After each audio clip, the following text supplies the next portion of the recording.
Welcome back to the Virtual Assistant video training program, and in this video we're going to look at how or what to pay your VAs and how to pay them.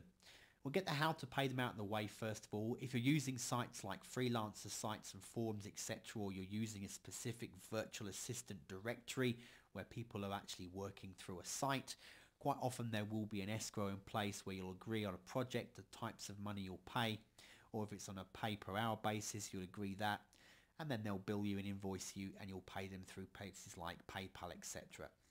Try to avoid paying through things like Western Union if you can. Use like sites and use your credit card so you can always claim it back, especially if you're using sites like PayPal. It makes that easier. And where you can, try to use an escrow service until you're actually up and running and you've used them a few times and you're quite comfortable with how you're paying them and the work quality that they're delivering.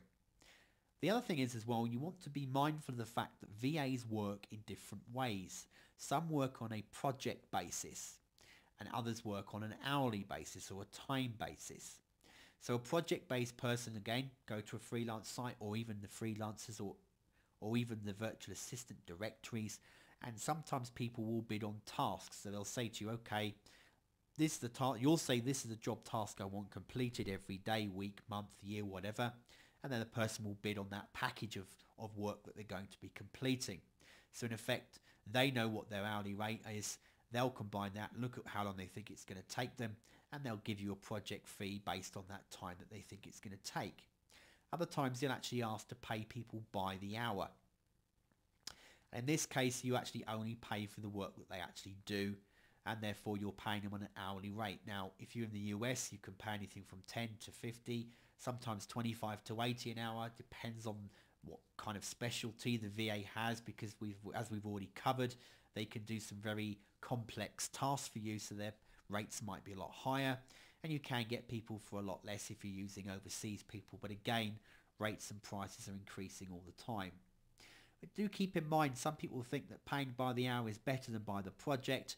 But sometimes if you think about it, if you're actually having a VA bill you by the hour, they're going to include everything such as conversation time, emails back and forth, discussions about new projects and project scope. All of that time, even their thinking and research time, is going to come into play, and they're going to bill you for those hours that they work, not just for the project. If they bid for the whole project, you might look at it to begin with and think, my goodness, that's going to cost me a lot more money. But let's say, for example, they've assumed in the project it's going to take them 5 hours to do the correspondence with you and the research, but they end up doing 10. You've now, if you were doing an hourly billing, you'd have ended up paying 5 hours more, whereas if the project was put at a specific price in the beginning, you're going to pay that rate no matter, so you actually might get them cheaper. I'm not saying that you should always do that to get and pay as little as you possibly can, because at the end of the day, try not to think about the cost implication of a VA, but more about how it's freeing you up and the benefit you're getting.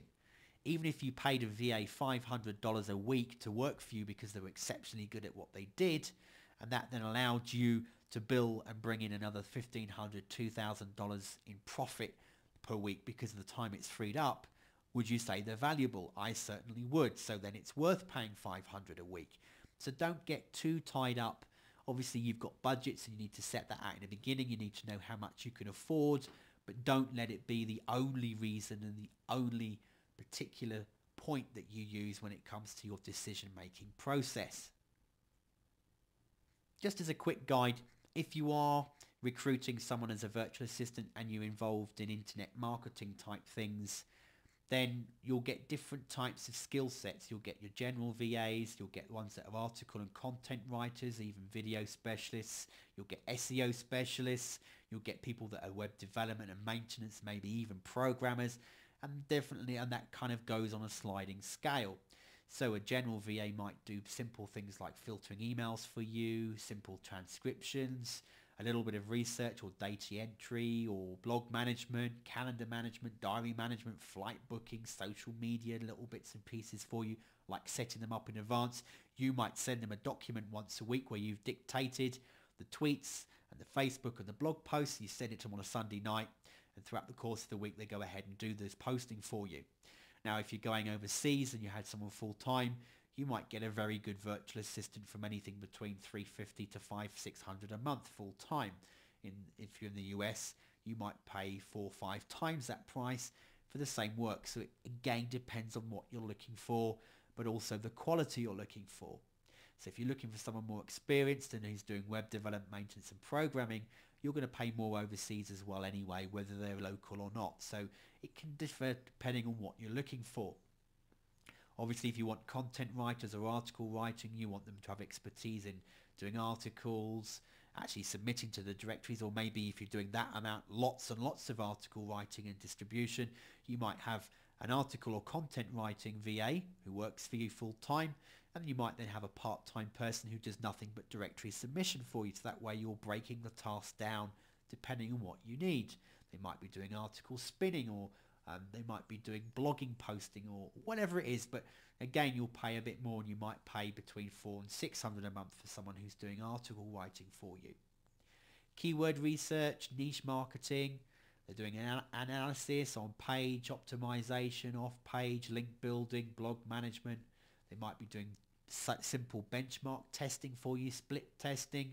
They might do some of your branding for you in your social media. So they actually might be using their own imagination to start branding your company through social media. You're then going to start paying more money. You could be paying anything from 600 to 1,000 a month for someone full-time if you're employing overseas. Again, if you're playing locally, you might pay more. And then for web development, maintenance and program, expect to pay anything from 600 to well over 2,000 a month, even if they're overseas, because these people know their value and prices have been climbing year on year and are now costing a lot more, especially if you're looking for people who are perhaps excellent programmers or they can make plugins. So you're outsourcing that type of work, then these are more complex VAs in your business that you might be outsourcing to, and they're going to be higher in demand of what kind of salary they're looking for. So if you're looking for people, go along to sites like Odesk. If you're looking to recruit virtually, you're not looking perhaps at Craigslist for local, and just go through and type in what you're looking for. So virtual assistant, you might be more specific on the task that they're going to be doing, and look at the types of posts, the categories, what types of tasks they want people to be doing, where they're looking to recruit from, the type of pay they're offering, how many people have bid on that, and the average kind of bid that's being put in place. And you'll get the idea then of what people are willing to work for versus what people are paying in your market for the types of jobs you need them to do.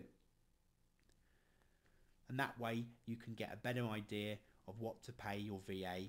And then also we've discussed how to pay them through sites like, if you're doing Odesk, you can pay it through escrow, or you can use services like PayPal. And that's the best way to pay your VAs.